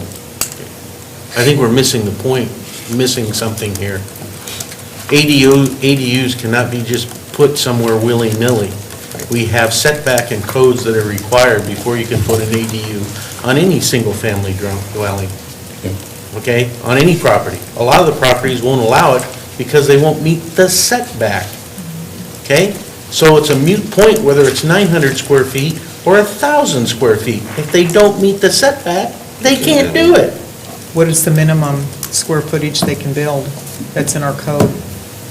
Doesn't matter. They can build it only if they meet the setbacks. If they don't meet the setbacks, it could be 50 square feet, and they can't build it. They gotta meet the setbacks. Right. We know that clearly, but say if a lot of lots throughout Albany can hold an ADU, a lot of them. And how many is that?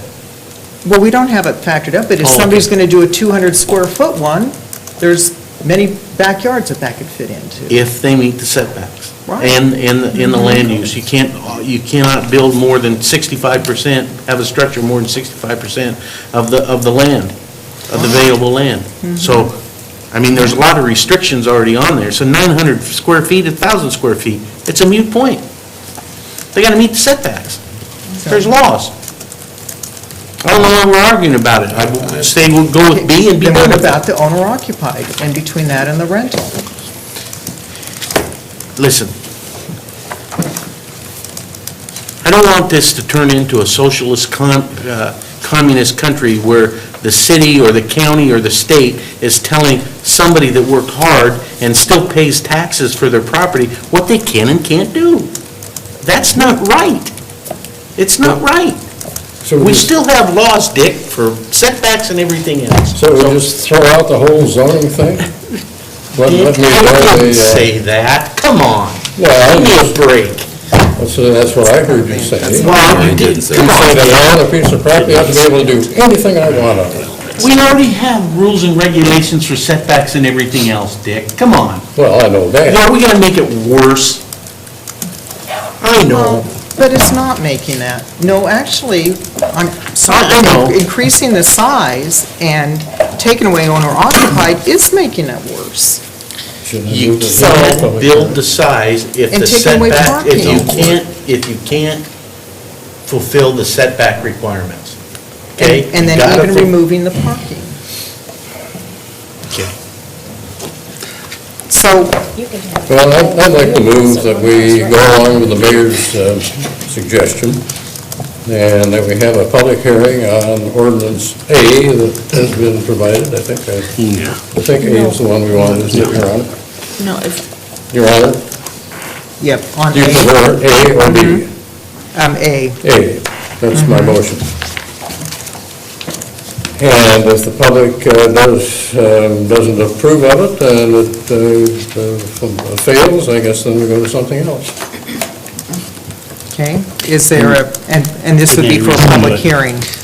Mayor, The motion is to have a public hearing in 2 weeks to consider ordinance A. yeah, and And before, Sean's shaking his head. yeah, I'm shaking my head, because before we do that, if we're going to continue this in 2 weeks, we already have had a public hearing, and we have not officially voted on that public hearing, so rather than start a new public hearing, I think it would be appropriate to reopen the hearing that we already started, advertise that as that we're reopening that hearing again, and then that way we won't have to go back through the planning commission again with this process. Planning commission has already approved ordinance that we've marked A and ordinance that we've marked B, so we could reopen the hearing, bring both of those back, and continue the discussion in 2 weeks, if that's what the council would like to do. So, okay. We bring that back in 2 weeks. It's basically, And then what do we decide? Whether we're going to go with ordinance A or ordinance B? it'll be up to the council that night. Okay. We'll be, We decide if it's ordinance A or ordinance B. we'll have to have a motion and a vote have to have 4 people vote one way or the other. Yeah, it'd be kind of like Because what we did already before. we had, Well, we then have you read made, the ordinance. We'll have someone make a motion that we read an ordinance, and then I'll read that ordinance, and then somebody will probably make a motion to read it again in title only, and most likely that'll be voted down, because it has to be unanimous, and then we'll be back, and And then you come to 2 weeks we'll later. be back 2 weeks later doing it again, right? so really, we don't need a motion. It would be, the motion is only to, Reopen the in 2 hearing. weeks to reopen the hearing, which is Right. actually A and B. Right. So then there's an ordinance that might be vetoed perhaps. Could be. So Dick, was that the motion, did you want to change that, or? No, I don't want to change a thing. No, you have to. So we need to know if we want to, we need a motion to reopen the hearing in 2 weeks, which is in consideration as A and B. A and B, right? Yeah. Or at that meeting, there can be a Third option. third option, a hybrid of these two. If it's completely different than what we have before us, And we're going to hear from then it'd be more proper to go back through the planning commission. But if it's a hybrid of these two, I'll give an example, just as an example. If the council decided that they were going to approve the ordinance that we are calling the state minimum, which says there has to be a one spot off-street parking, and it has to be owner occupied, but they're going to amend the square footage to make it 825 square feet to meet in the middle on the square footage, then that would not need to go back to the planning commission. But if there was a lot of different things that don't address those issues, we would probably need to go back to the planning commission, so. So then we'd have to have a public hearing on that ordinance. We'll have a public hearing. We'll continue the public hearing in 2 weeks.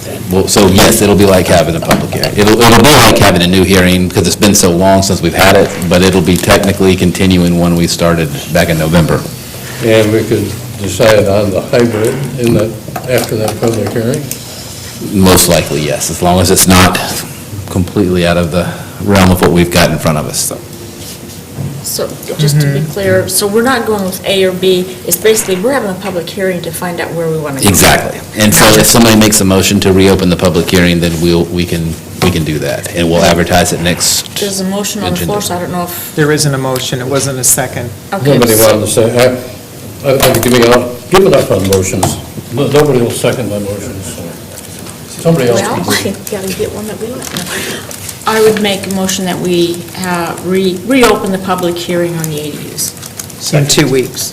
in 2 weeks. Was there a second? There was. Okay, any more discussion? All those in favor say aye. Aye. Opposed, same sign. Okay. All right. With that, business from the council. Bessie, anything this evening? Probably is, but I can't remember. So I'll pass right now. Okay, Bill? Nothing. Okay, Dick? I enjoyed and you people that didn't go to the birthday party, well, it's not a birthday party, 150-year celebration of our fire department. I thought it was very interesting and excellent. I enjoyed it. It was, staff did a good job on that. Yes. Yeah, I enjoyed seeing the steamer pulled by the original Ford tractor. I thought that was a lot of fun. And that's all. All right, thank you. Rich, anything? Nope. Okay. All right, Alex? I'm good, thank you. Okay, and Mike? No. Okay, and I didn't have anything this evening. Peter? Just that City Day is January 24th coming up, and the mayor and I will be visiting Salem and our legislators.